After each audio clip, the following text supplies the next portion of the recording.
ભાવનગર જિલ્લા પંચાયતની સાધારણ સભા બની તોફાની। ભાજપ અને કોંગ્રેસના સભ્યોએ સામસામે નારેબાજી કરી।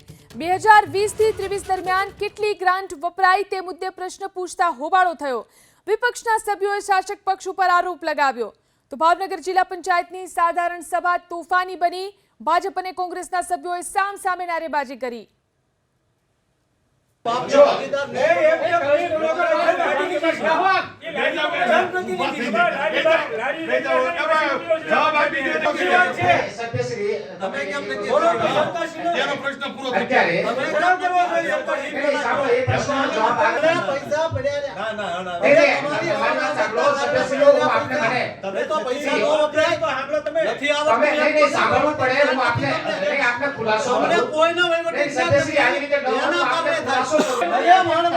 पैसा पड्या નથી આવડતું ભાજપનું જ્ઞાન નથી ભાજપના સભ્યોને જ્ઞાન નથી એકને નથી તમારા જોડી દેવા તમારા સભ્યો તમે વિપક્ષમાં હાલો શાસક તરીકે તમે નો હાલો શાસક તમારું કામ જ નથી આ પ્રજા તો પૈસા વપરાય છે નો હોય તમારું કામ નથી આ ભાઈ ખોટી જગ્યા બેહી તમે લોકો માટે શું તમે લોકો માટે શું કે તમે જનપ્રતિનિધિ છો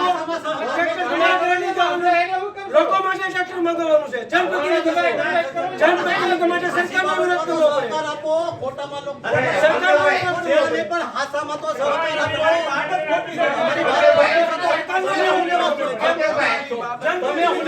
તમે સાંભળો